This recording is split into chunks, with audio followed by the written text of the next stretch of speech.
another guest, and he is a special because he is a producer, a music producer, and a podcaster. But he has also done some acting here and there. But let him introduce himself to you guys. Hi, I'm Heroek. Yeah, I'm a music producer, podcaster. I've done all kinds of stuff, but I'm really excited to be here today and discuss one of my favorite movies. And that is Yeah, The Dark Knight, which I think is probably one of the best superhero movies ever. It's like a great just movie in general, like as a film, and so it's automatically like up there for superhero movies, for me. I love The Dark Knight as well because I just love like it's so crazy to me that this superhero movie is like it's Christopher Nolan's like the best movie, dare I say. But also I just love the concept of it. Like it's dark, but it's so beautifully shot, but it's like it has this Christopher Nolan twist and I love it. But I have to say I love the one with Bane. I think that's the second. Yeah, Yeah, the third one, The Dark Knight Rises, yeah, that which one. that one, yeah, is like I really like that one just from a pure like entertainment standpoint. Like it's still a pretty good movie, but like just so many like explosions, so much action that like it's very much so just like a sit back and like enjoy it kind of film where like Dark Knight I feel like is you get invested a bit more. It's a bit more of like a it feels more like a Christopher Nolan film. I agree. And to me, like I love I think one of my favorite scenes is that when Bane goes into this like stadium, I get goosebumps every single time I watch this scene. And Yeah. I don't know, something about this scene is so magical to me. I don't know. I haven't really dug into me myself why that it's the case, but it's the case. And for the Dark Knight, like the first one with the Joker, I just love the school bus scene because like there's this like thing he like clicks onto the bomb thingy, but it doesn't Yeah. really go off. And I at first when I watched it, I was like, that has to be like real, like that has to be scripted. But then I found out when I was like older, I found out that it wasn't the case, and I'm like, and I love that even more. Yeah, no, you've like just so many great moments in this movie. I mean, like it does so many things well. Like not just trying to go and off and do all these kinds of things, but it does it well as well. Like the opening scene is a fantastic like heist scene. Like it feels like we're watching a heist movie, but it's actually a superhero movie. And then later on, like you said, like the hospital with when the explosions like didn't go off when they should, which I think sort of added to the moment because like you get this moment of like just pure confusion from Heath Ledger as Yeah, Joker as to like what's going on, and I feel like that just makes the moment like it would have been one thing to for it to like go off properly and he gets this cool like don't look back explosion shot, but I think that like mishap just adds to the whole like Joker feel so much better and it just makes it seem so much more like crazy and like unplanned.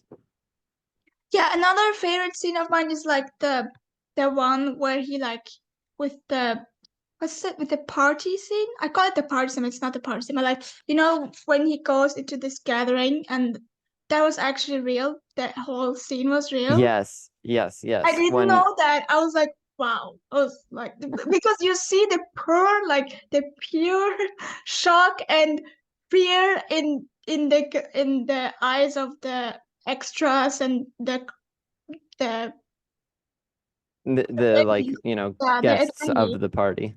Yeah. Yeah, I love that. I don't know, I just love Heath Ledger, and he that like the pure evilness in his eyes when he like tortures the Yeah. No, person. he does such a good job Yes, with the Joker. and like after that, I don't know, like to me, he is the best Joker. Oh, definitely. Definitely. And it's yeah, I think he just brought it to a whole nother level that like I haven't really seen other Joker actors match.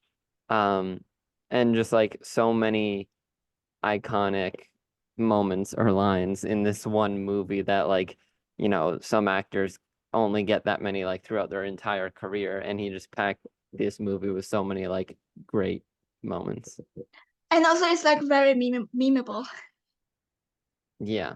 Yeah. like with the clapping scene in the jail cell. Yeah.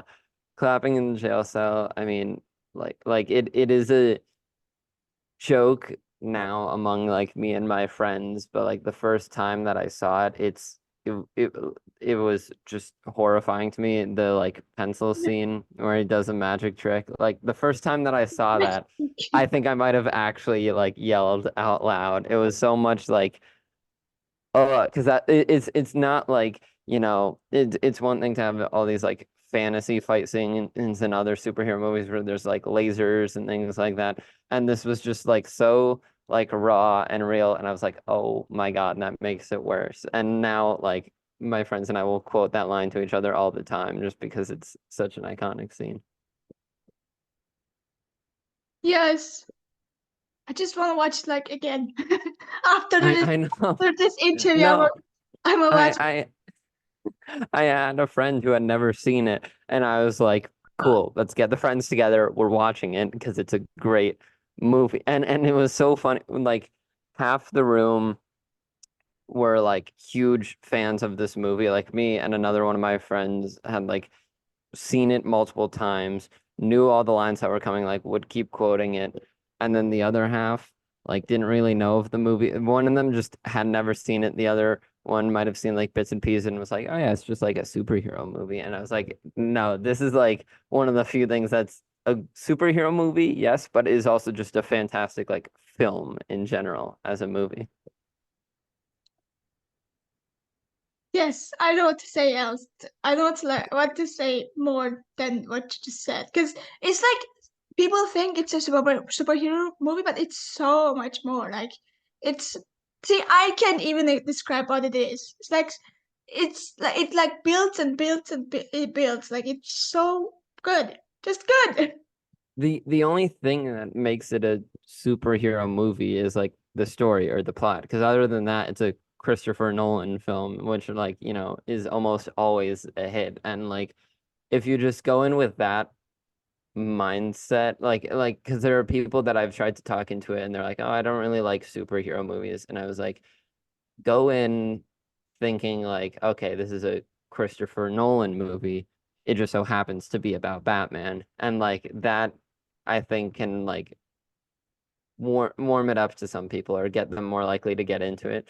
Because I don't think I've really met anyone who has like sat down to watch the whole movie and like not enjoyed it. And like I think the first time I watched it, I was like a child, probably. Yeah, Yeah. 11, something like that. And then I watched it recently again, and it aged so well. Now I can't say Yeah. the same thing about the second, like the third installment with Catwoman and Bane, but solely because of the design of Catwoman or like her character. Yeah. But And I can say it for yeah. the first installment. Yeah, it's definitely like a timeless film. Because I mean, like even without even trying to like think ahead into the future, like this movie came out in 2009 or 8, one of those, but like in the late 2000s. And Mhm. I saw it, like you said, when I was younger, and it was a great movie. And I saw it like like 2 months ago, and it's a great movie. And like it's just timeless in that sense that I think it will always be like a good film for people to get together and watch. I think like with the Dark Knight, it has like put Christopher Nolan onto this radar, like for the film industry, because after that he did like when was Inception? 20th? I 2011? it was soon after, but I am pretty sure that Dark Knight came before that. Yeah, and then Um, like I think like Inception, Memento, Dunkirk, yeah, I forgot and Interstellar. like and at this point, it's like he has multiple movies of like that are all like kinds of quality, but like it really feels now that like when Christopher Nolan makes a movie, it's gonna be a good one. Mhm. Yeah, yeah, like you read Christopher Nolan, you're like, okay, this is going to be a ride. I don't know what kind, but it will be a ride.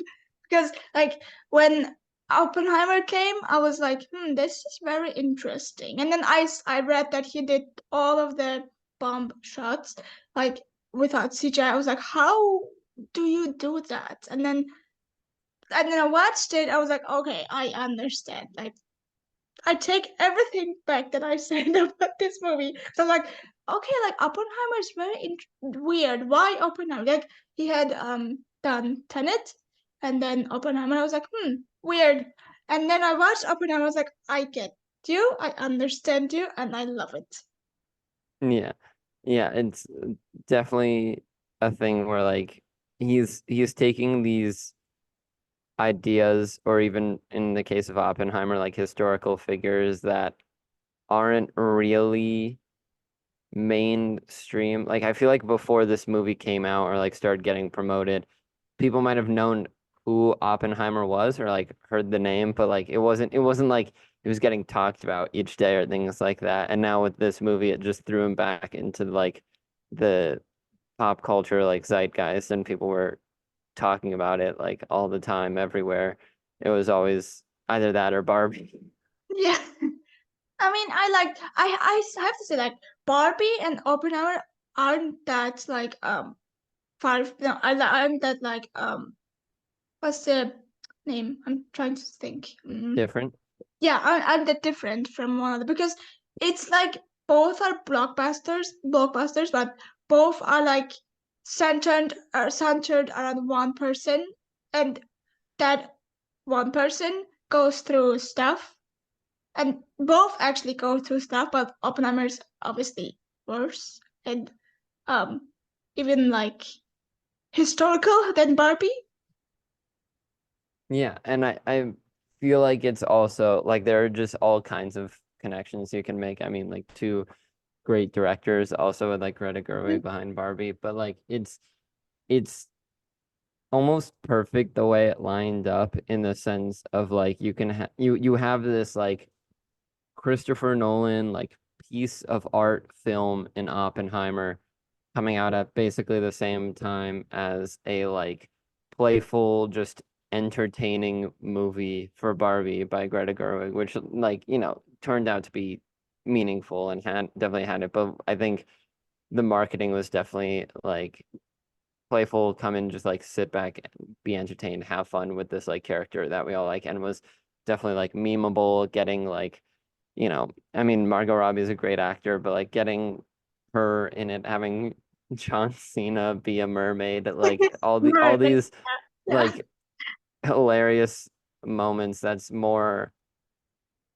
I don't want to call it. I don't want to say that it's not a serious film because it definitely has like important messages and topics, but it's the kind of thing where it's like almost those two sides of the movie industry now, where you get these like Oscar nominated movies and then like you know CGI special effects like superhero movies, and it's like rarely do you find one like two blockbuster movies that come out at basically the same time like they did, and two like movies that do so much or exemplify so much. And so yeah. Well said. I agree. Like it has become a rarity that we get those movies, like you said. Yeah, especially Which is like sad because you kind of like see that the way like that we have like evolved, but like evolved in a different direction. Like in the 2000s or 2010 years, we would like get these movies thanks to Marvel, but like more often, but or like what's the name, Whiplash or but something like that. But yeah. nowadays we don't get them. If we do, it's just filled with CGI. Like I think my best best like example for that would be The Creator.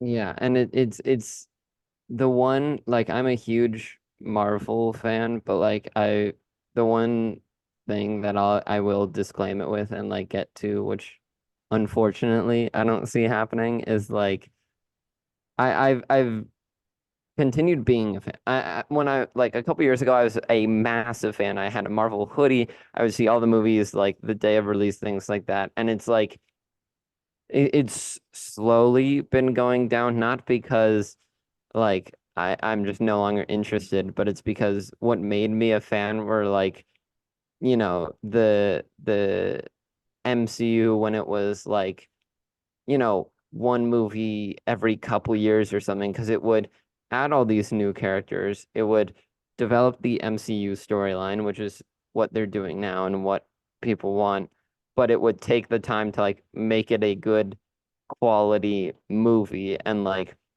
still like carry over. I mean, like when you just look at things like I feel like even just the original Avengers or like even Age of Ultron, um, like Captain America, Iron the Man. first Avenger, like these are movies that are good superhero movies, and it's like now they're just coming out content to get like 3 or 4 movies a year, plus TV shows, plus Mhm. like all these other forms of content.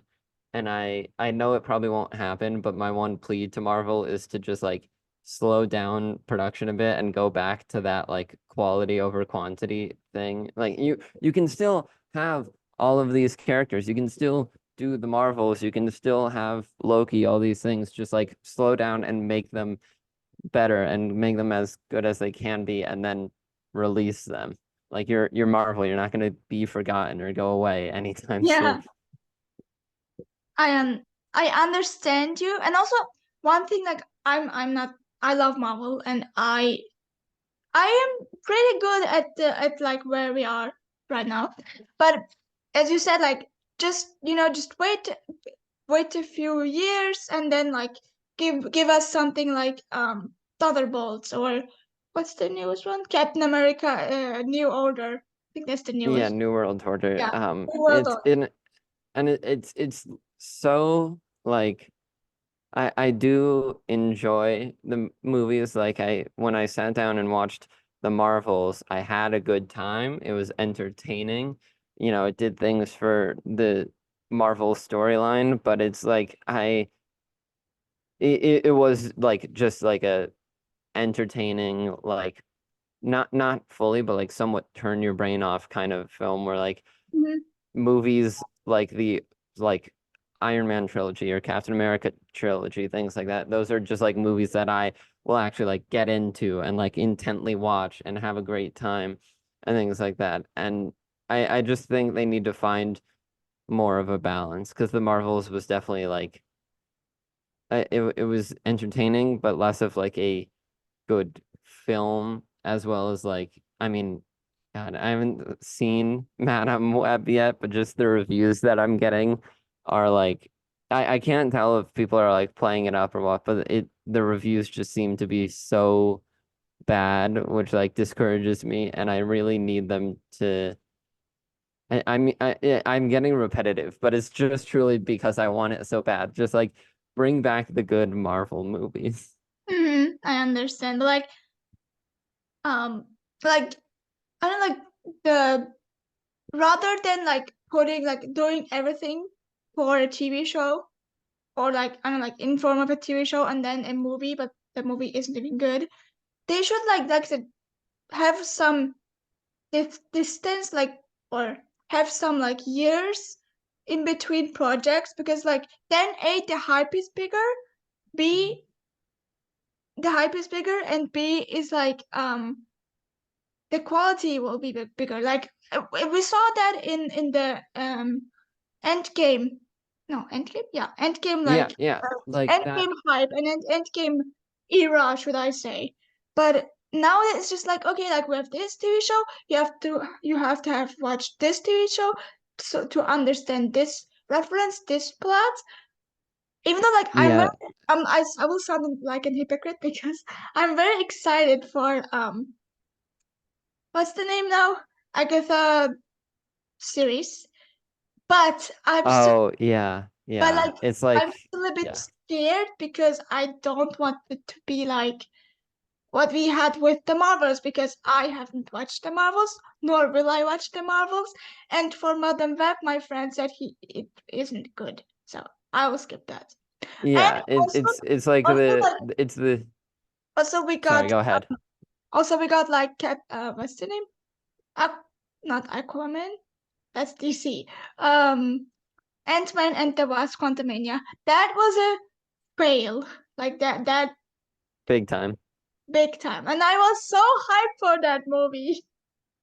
No, it like I mean that was a fail and the Marvels like I mean if you enjoy just like superhero like, like special effects movies, it is entertaining. Like it's the kind of thing that I was there and I would like chuckle at some of the jokes or just like smile while watching it, but it wasn't like it was made for entertainment. It wasn't like a good story or like, a good like well-made film. And it's as much as I absolutely love like Infinity War and Endgame, like they're probably two of my favorite movies of all time. Not just from like a movie standpoint, but just like the way that they meticulously built up to it, like spent decades making that like arc.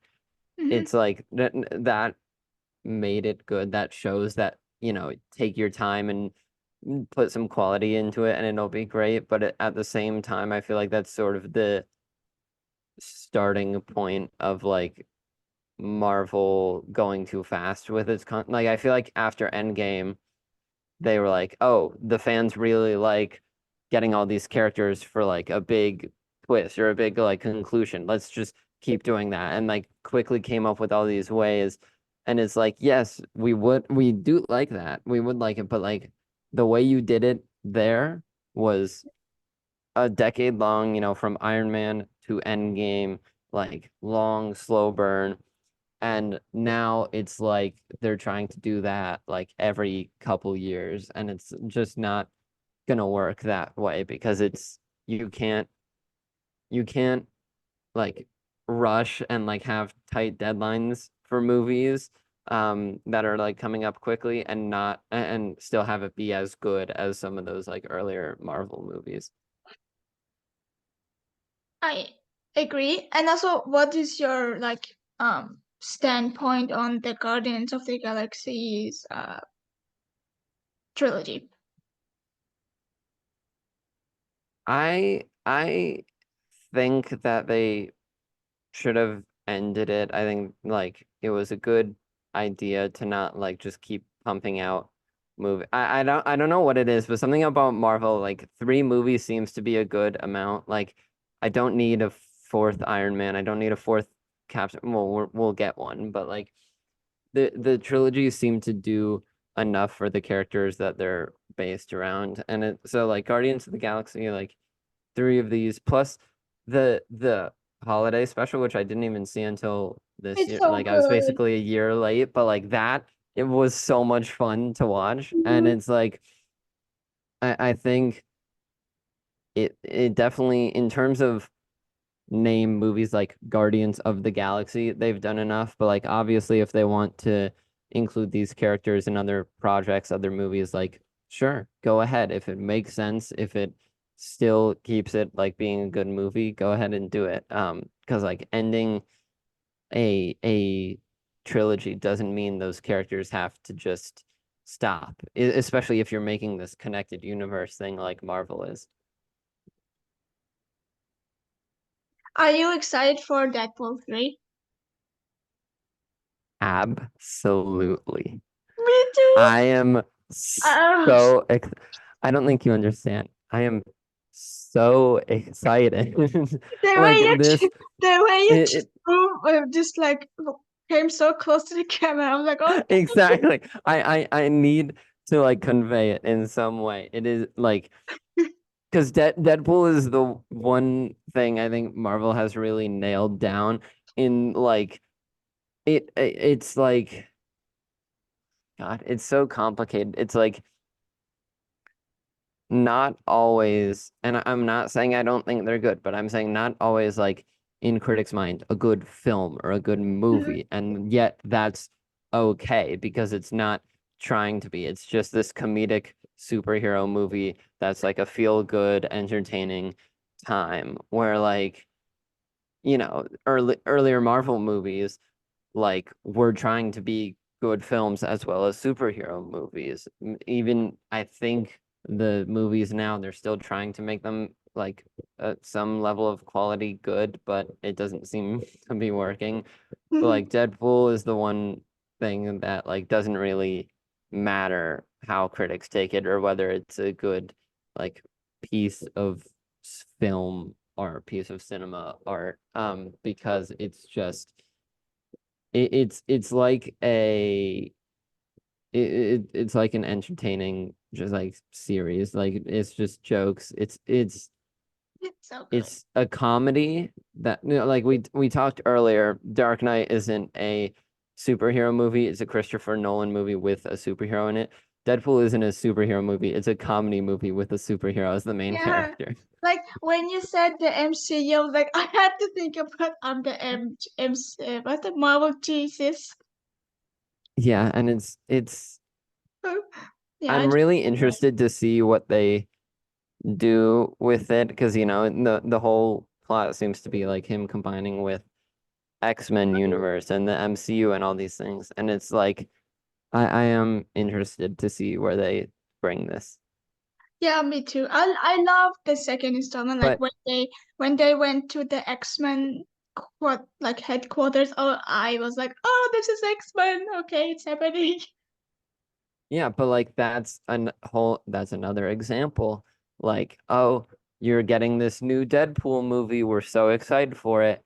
How long has it been since Deadpool 2? Like just Way too four long. 5 years. Like it is showing you, Marvel, that you can still get hype, you can still get fan engagement without just pumping out these movies super quickly. Like if as long as you take your time to make a good movie, it's gonna be fine. The fans are gonna be there.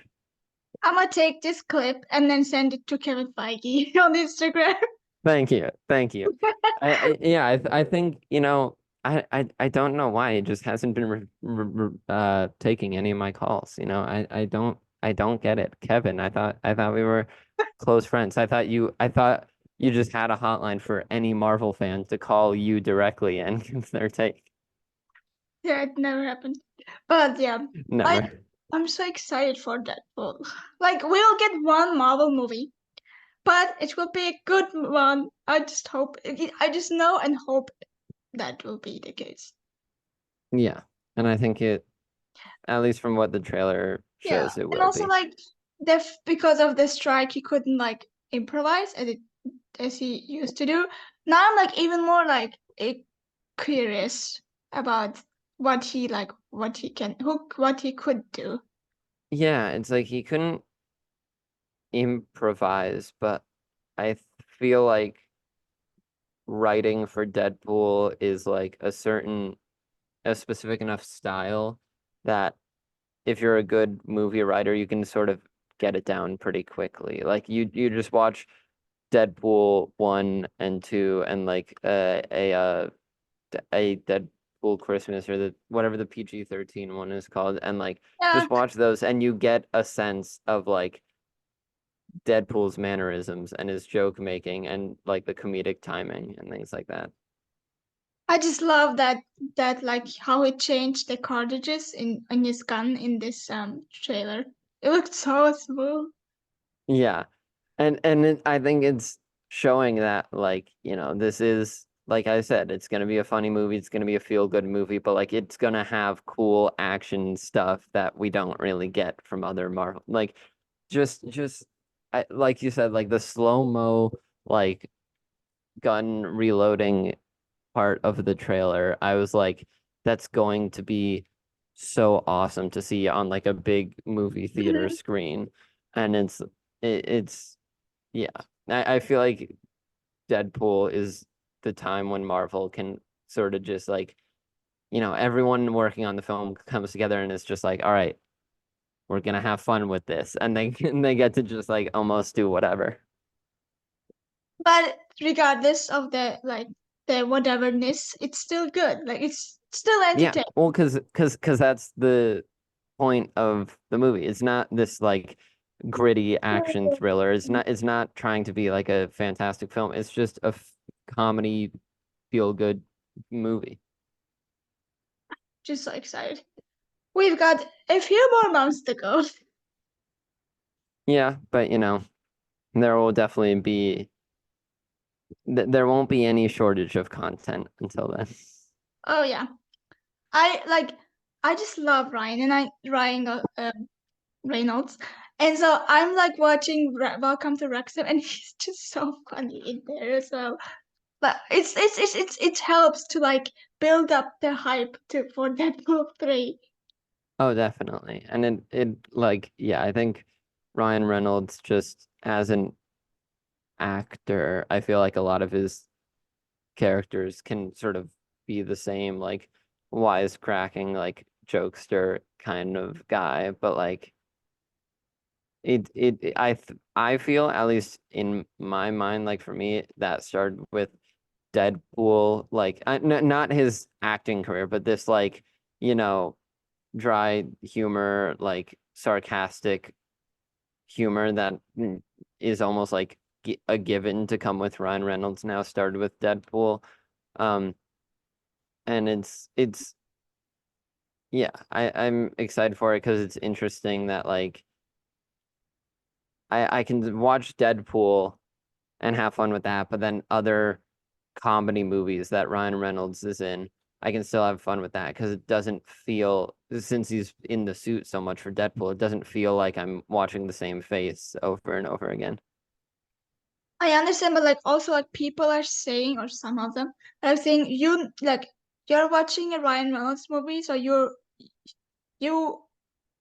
you are like, okay, this is Ryan Reynolds. Like to some people, he never really gets over the fact that he's Ryan Reynolds, and like Ryan Reynolds movies are like this certain type. So what do you think about that? Is that the case for you, or isn't it? I think that is, I think that is true, but I think so far a Ryan Reynolds movie doesn't have to mean a bad movie or like anything like that. I mean, I've watched all the Deadpools up to this point, had a great time with all of them. I watched Free Guy, had a really good time with that, and then like I watched it on my own, had fun, and then when was it? Some kind of like family reunion, like offered it up as like a movie night suggestion, and like watched it with a bunch of my like extended family, and they all had a blast, and so like just because something is a Ryan Reynolds movie, I don't think should discredit it or take away from it. I don't think you need to expect a like Oscar nominee or like any Golden Globe winners, but I think it's the kind of thing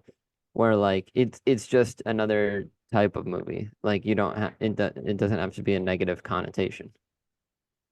Well, people sometimes say that Ryan Reynolds is always acting how Ryan Reynolds is, and to me, like you said, it's true, but only to a certain like extent because there also like Ryan Reynolds movie roles where he isn't this like typical Ryan Reynolds Yeah, character. no, there's definitely times that he breaks the mold. Like I'm forgetting the movie. I think it might literally just be called Buried, but it's like this drama where he's buried alive, and it's like that's definitely not the like wisecracking joke Ryan Reynolds. It's like a serious dramatic role. I understand. We have to switch to links because Zoom is saying we've only got 10 minutes in this link. Hold on, let me save it.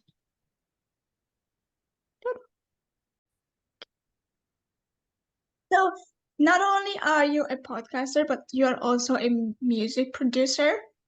And I want to like I want you to tell me and the audience how did you start? Why did you start? And what Yeah, is so crazy with this?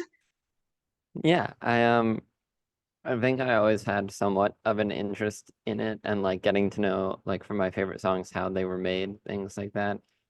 And then freshman year of high school, I took a mu music production class that was just called digital music. But it was music production, and that really helped like get me into it. It was very free form or like creative. Like it wasn't a teacher like sort of going through a lecture or like telling you specific music production things to use in your song. It was like each quarter you had a big project that you had to like turn in whether and you could pick that project whether like, you wanted it to be like a remix for first quarter or a mashup for second quarter, things like that. But you would like choose your own projects, make them however you wanted, and like the teacher was more there as like help if you want to like let's say it's like, oh, I want to bring the volume down over time, but I don't know how to do that yet because I'm just starting.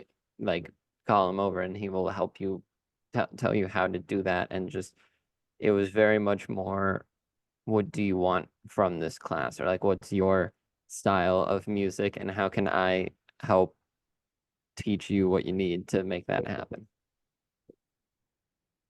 I love that. Why don't we have this in Europe? I don't know. I don't know why we don't have more of it here in the United States. And like it's uh like I've taken other music production courses in Logic, which was that one. I've done other softwares as well, Ableton and whatnot, but this first one was in Logic and I've taken other classes in Logic and it just didn't seem maybe it's because I already had that experience rather than coming in as a true beginner.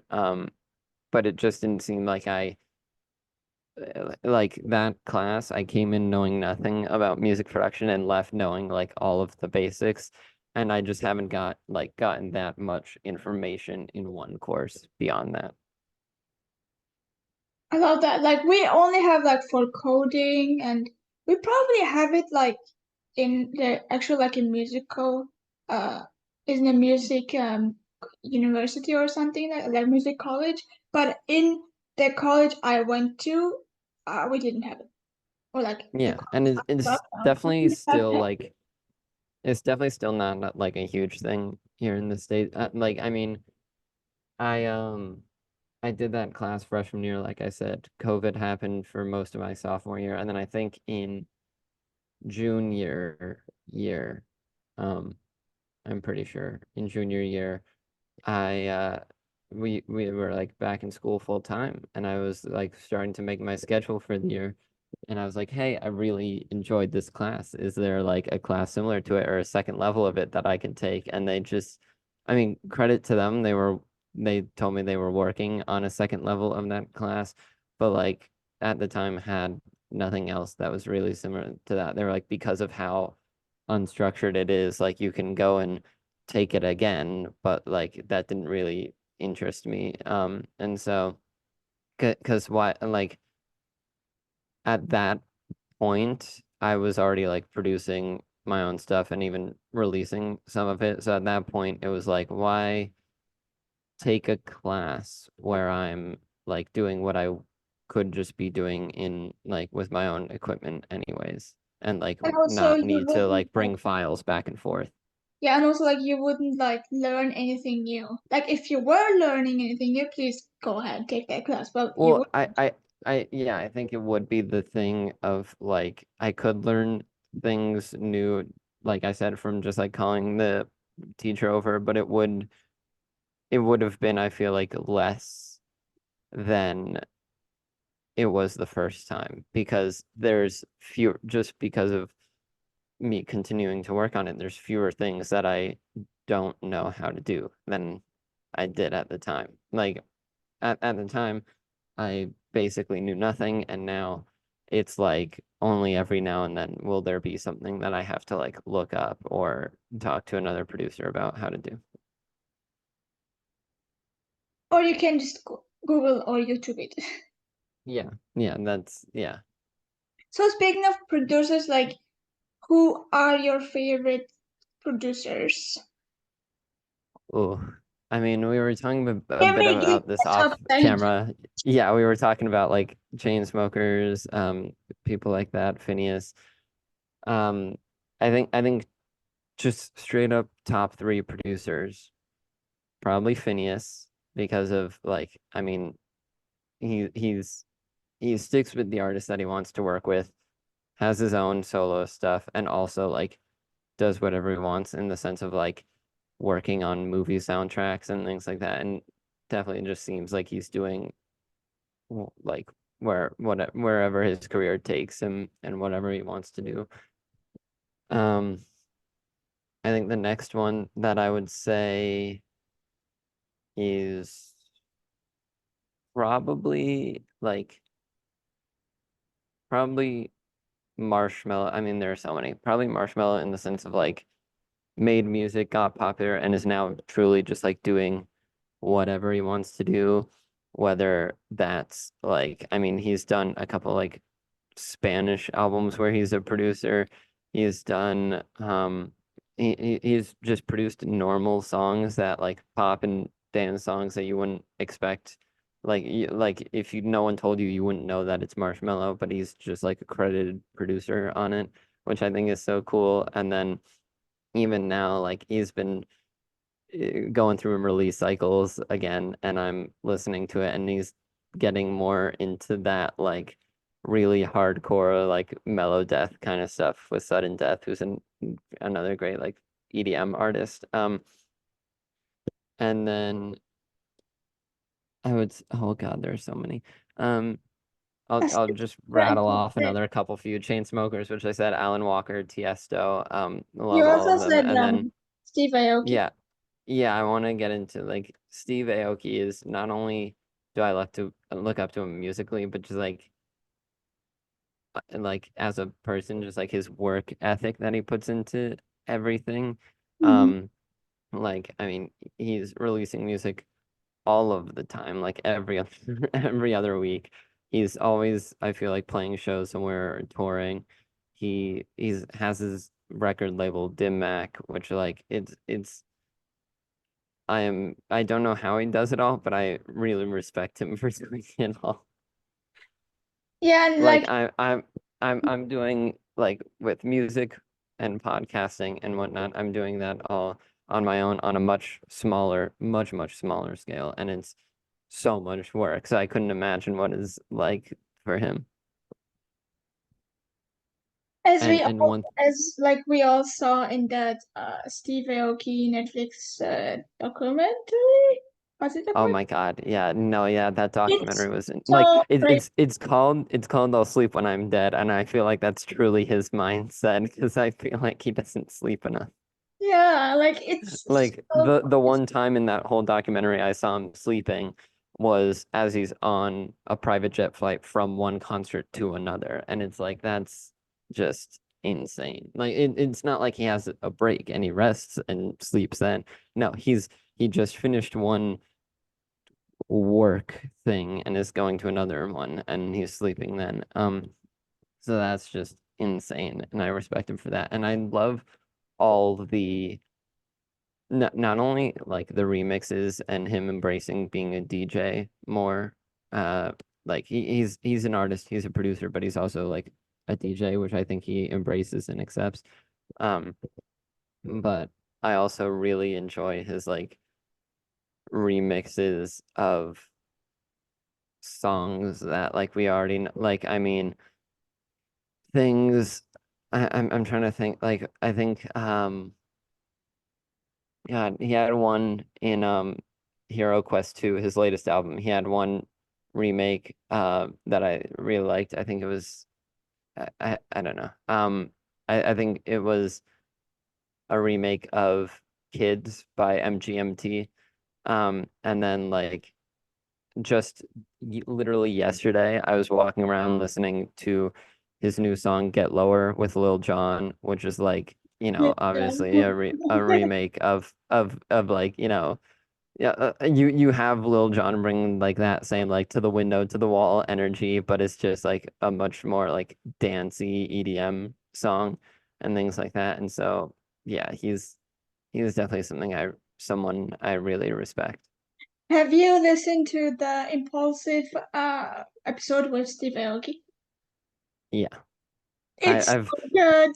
It's like w- it's like I can watch Steve Aoki talk for hours and hours and wouldn't get bored.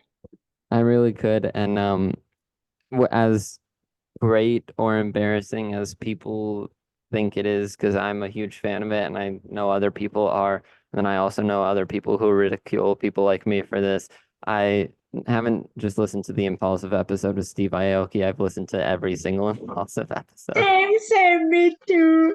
Like I It's listened to I think it it's a great so thing, long. like Yesterday, because I I listened. don't think I think people who just dislike Logan Paul like won't give it a chance and just sort of like haven't listened to an episode.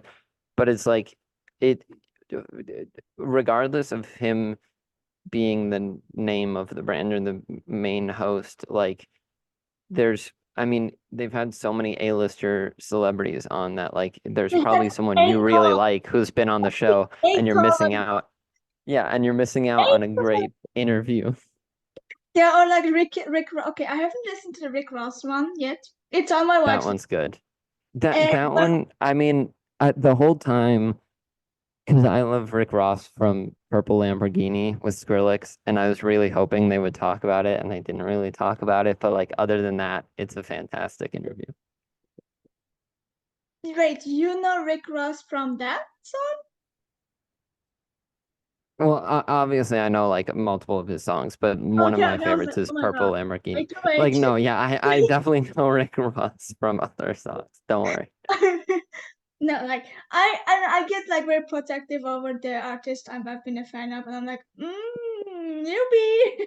Anyways, yeah, I haven't listened to that one, but I have listened to every single one, even the 100 episode. It was a lot of fun. The 100, Yeah.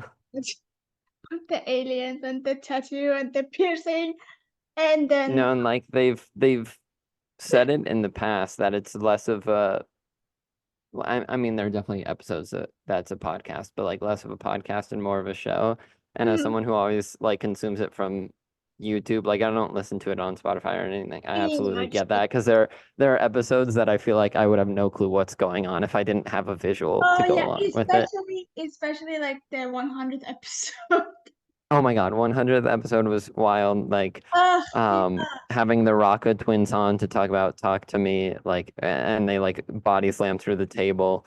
Like it's I mean, Mike Tyson and his pigeons, like it's and taking mushrooms. It's like the kind of thing that you should watch it if you can. And like, I mean, obviously, if you're doing something or going somewhere and like audio is just a better option, sure, go ahead. But any time that you can get the visual, I highly recommend it.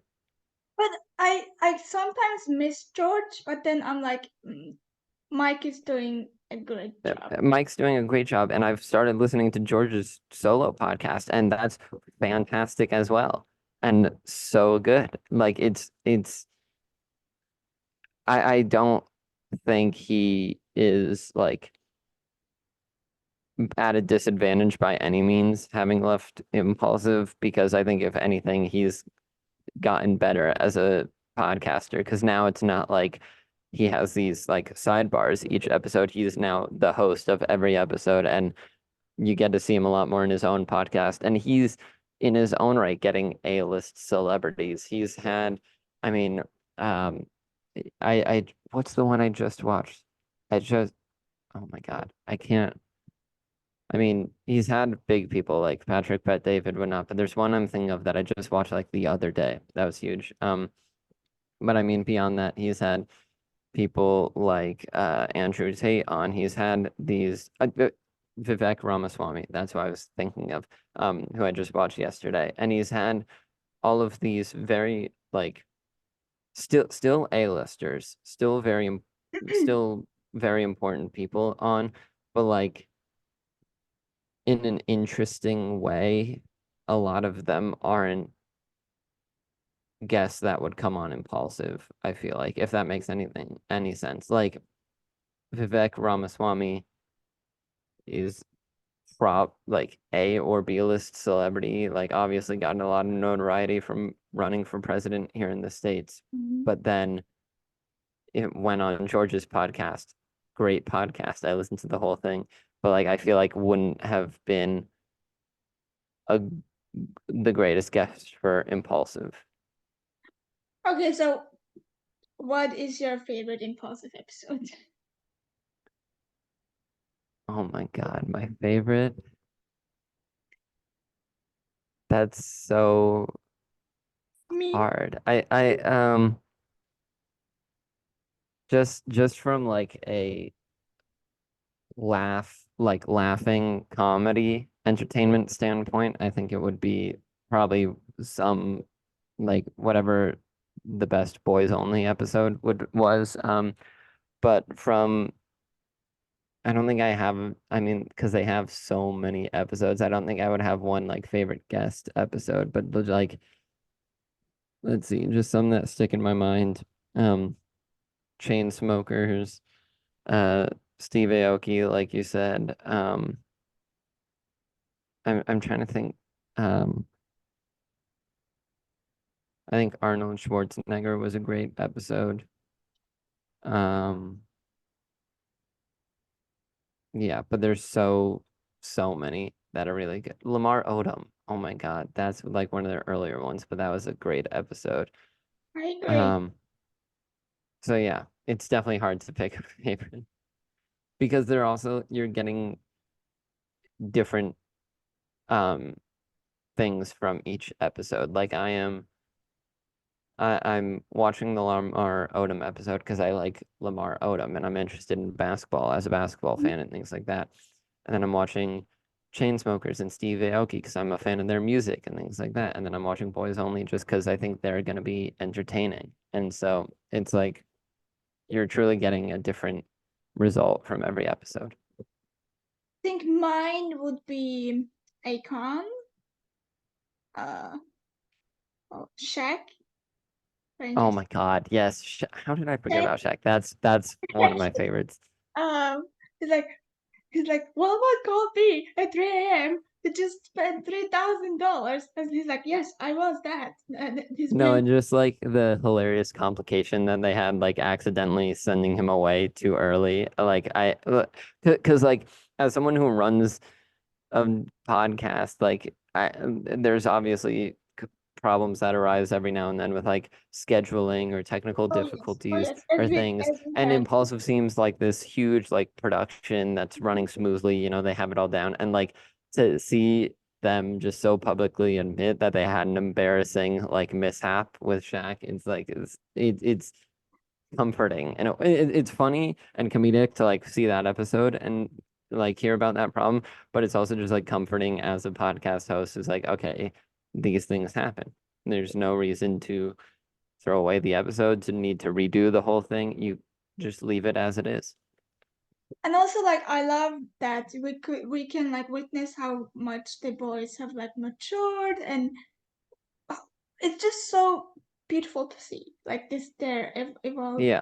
evolution. And in so many different eras Mhm. also. I feel like they started off just trying to be so like they had like the colored lights in the studio and everything, breaking plates. There's like a TV in the background. And they were trying to be like so out there and stimulating, and then sort of changed into like conversations with influencers and like bringing that whole YouTuber influencer space in as like an impulsive audience. And now I think they're just like true celebrity interviews, like getting A-listers, getting A-listers consistently, having great interviews with them, whether it's music, acting, uh, whatever, like including still YouTubers nowadays and online creators. It's like the expectation now is that when I watch an Impulsive episode, I'm gonna see like a great celebrity interview.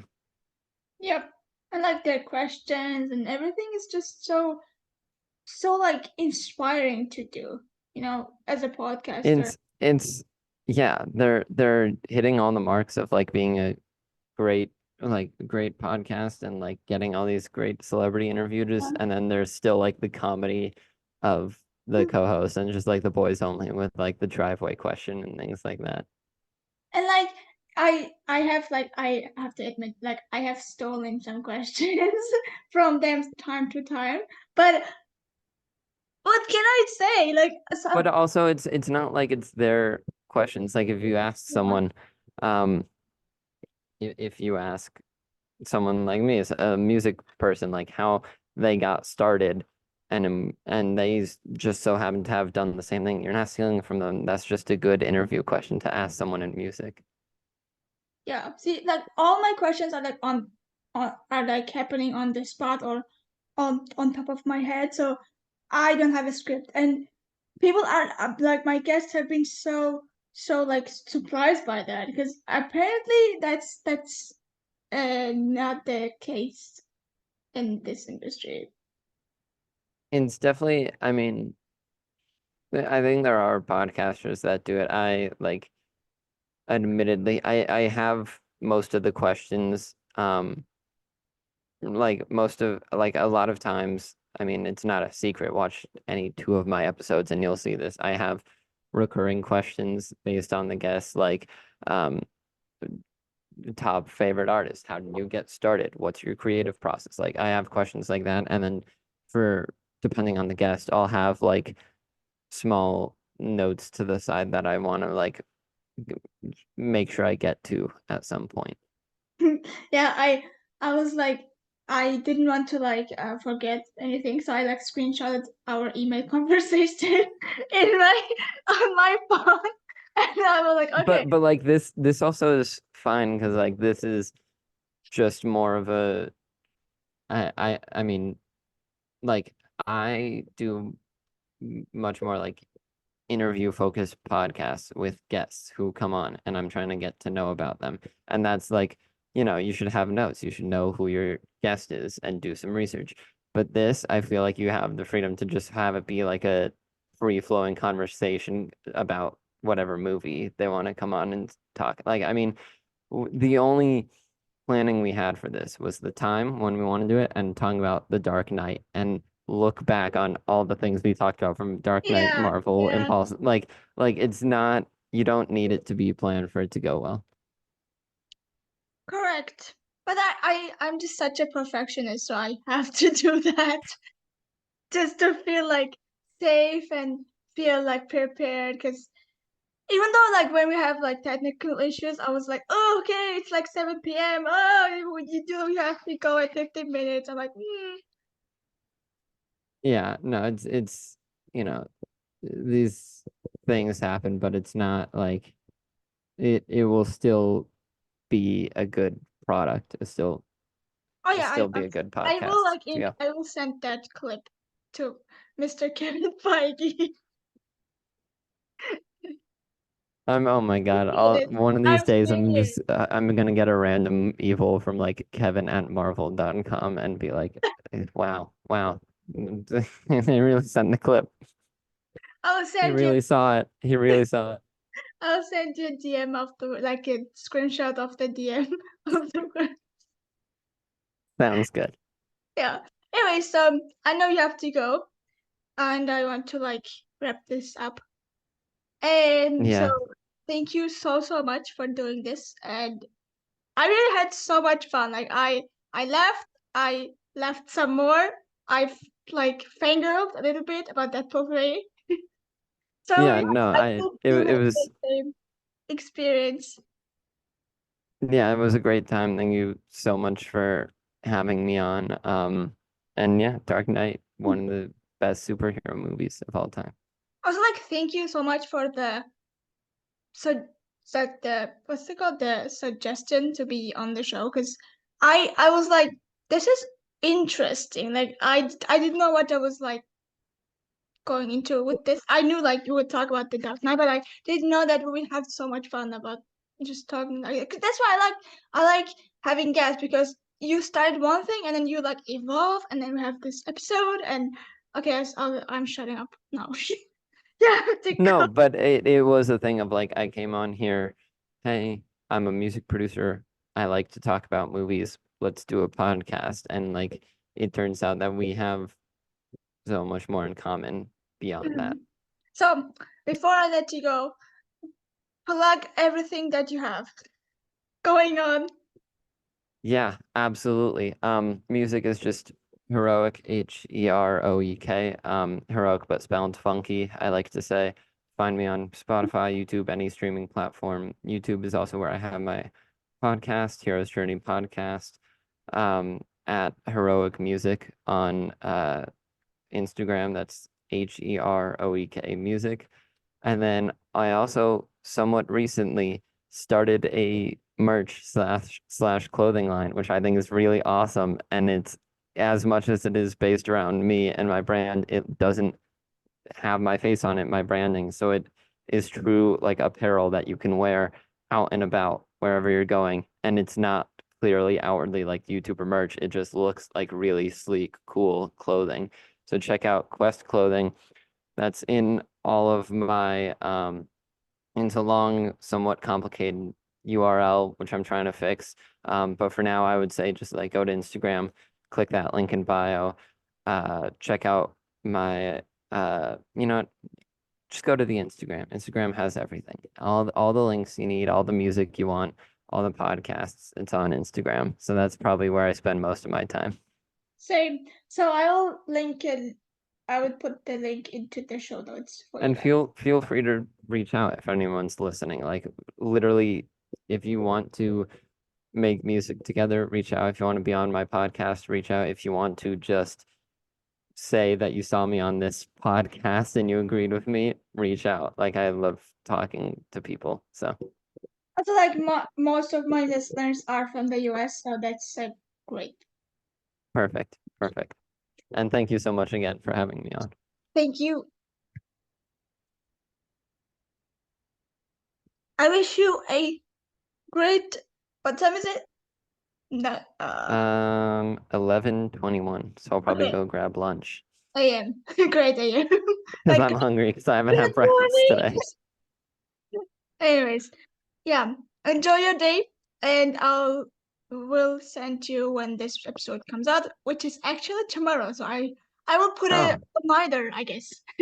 awesome. Yeah, thank you. Thank you. Bye.